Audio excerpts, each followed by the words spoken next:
Hey everybody, long time no see. Today is Wednesday, July 9th, 2025. We begin our episode with discussing SMH and Bitcoin hit all-time highs. Risk on? It's likely you came across headlines like this today discussing Nvidia getting to all-time highs, going above the 4 trillion market cap.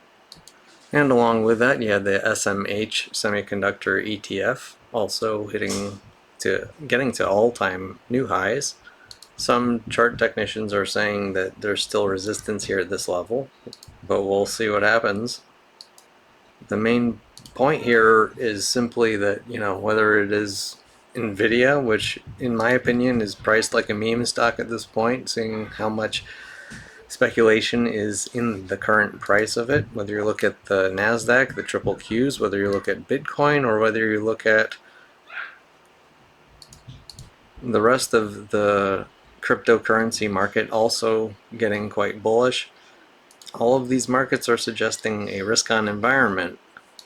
But when you look a little deeper and take a look at crude oil inventories rising a lot more than the market was expecting, negative 1.7 million, and it rose to 7 million. Or if you took a look at U.S. consumer credit, which came out about half of what the market was expecting, or if you take a look at the Treasury bond auction today, the highly anticipated 10-year Treasury note yield auction today, coming out very strong, suggesting that, yeah, people are, buying the traditional safety of Treasuries here.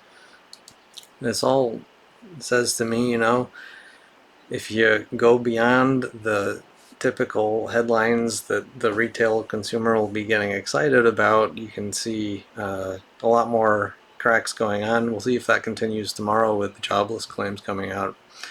Anyway, today we also have tariff updates, lots of them. Part of the reason risk assets are going up is because of the belief of the taco trade still, that Trump always chickens out, as they say, but as it stands, I said this was coming. I said, don't be too distracted by all this other news coming out about all the different things that we've been hearing about lately. The tariffs are going to come back in the news and are going to come back hard, and that's exactly what's happening now. One thing that caught my eye a lot today was specifically the biggest headline on CNBC front page right now. Trump announces 50% tariff on Brazil.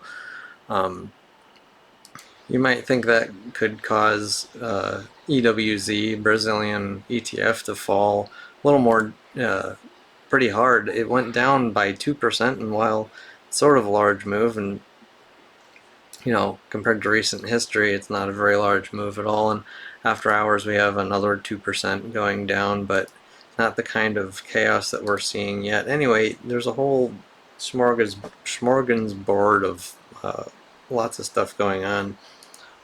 Anyhow, there's a number of charts I want to talk about. Before we get there, community topics. I'm kind of curious about the community here.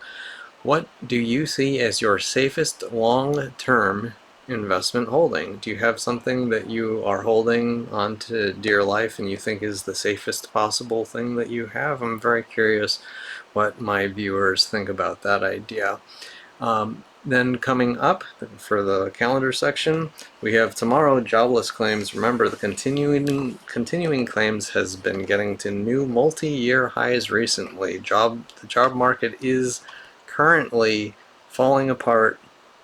Again, not to the point where so many people are unemployed where it's really running away from us exactly yet, but it's still elevated and moving higher. It's still moving in the wrong direction. We'll see what happens tomorrow morning if that trend continues, especially with the continuing claims.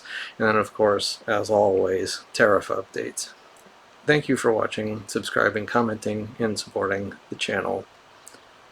I haven't made any changes or updates to the daily reminders macro views. I still think most of this basically applies.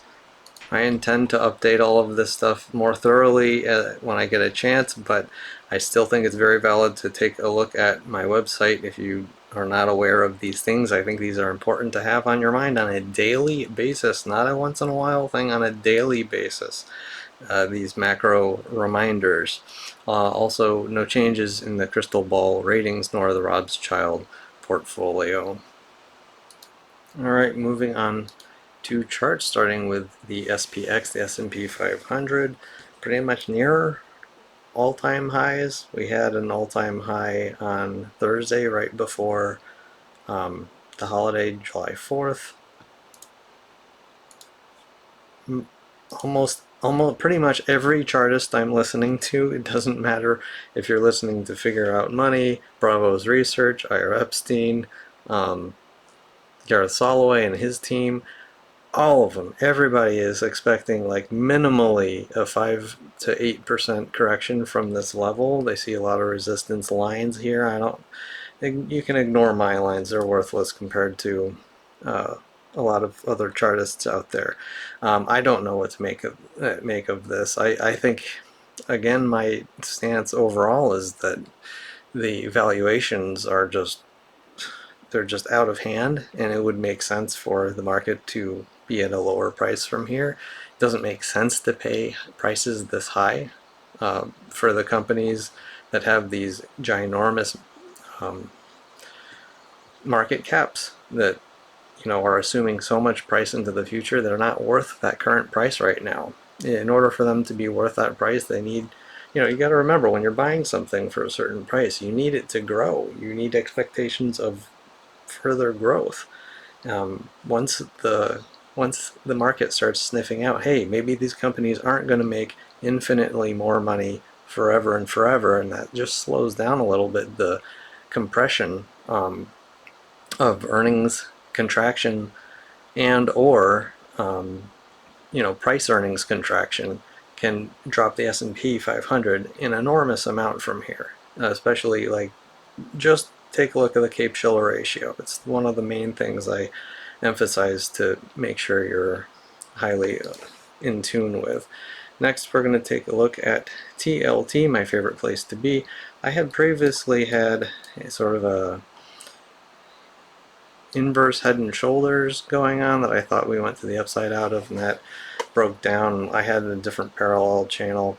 Now I have a new parallel channel that it looks like we're in, from this whole week, really. Monday, or I guess this was the last week going into the beginning of this week, sorry.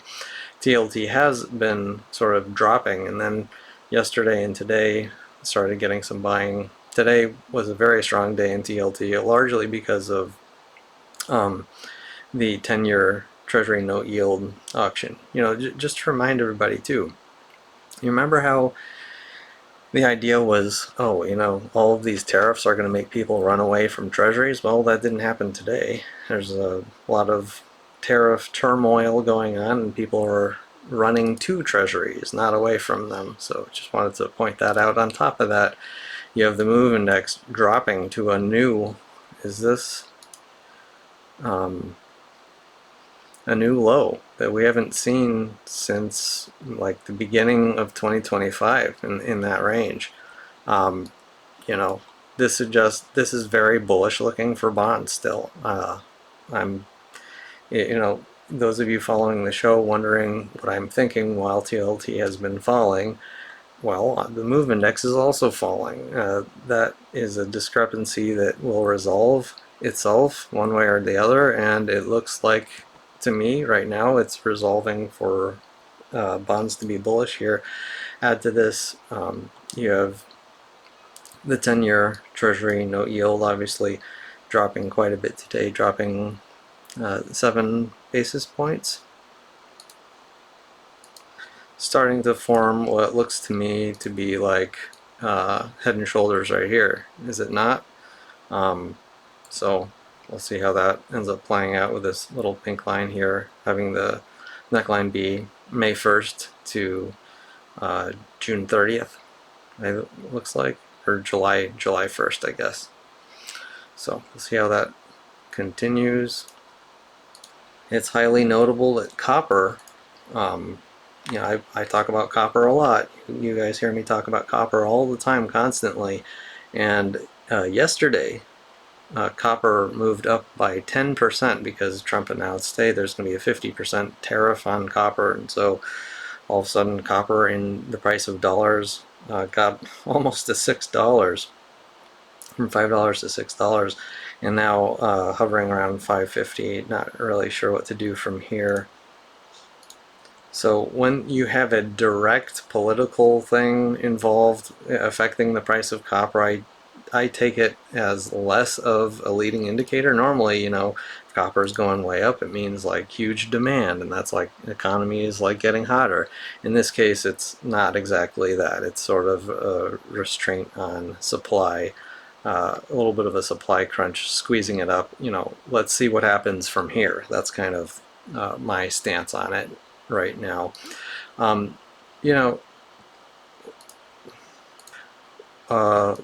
Few more charts today. One thing, the tips divided by ETF is a way to look at where inflation expectations are going, and they have been rising, and today they dropped back down. And when we take a look at the Fed favorite way of looking at this from their own site, the Fred, a 10-year break-even inflation rate, we dropped again, and we are still in a pattern of lower lows and lower highs from the beginning of the year. So, although yesterday and Monday we got up to 2.35, we didn't break this previous high of May 14th, and so this is still in a pattern, to my eye, of lower low, lower high situation. Which goes against, again, the tariffs, and that you hear about the tariffs in the news and how these are, explosive inflation. Everybody's going to run away from the dollar. The dollar's been moving up over the past few days. The treasury auction went off great. Everyone wants 10-year notes. They're buying them hand over fist. Inflation expectations are not rising out of control, and if anything, I still see them in a pattern of lower highs and lower lows. So in a nutshell, I'm still a bond bull. I'm still here, guys. Phrase I like to say sometimes, bond lives matter. Yeah, they do. The people that own debt, they do matter. And while speculative cycles go up and down, the bonds are owed contracted payments. So anyway, last chart of the day, MSOS, Cannabis ETF. Let's measure this out, shall we? Hold on.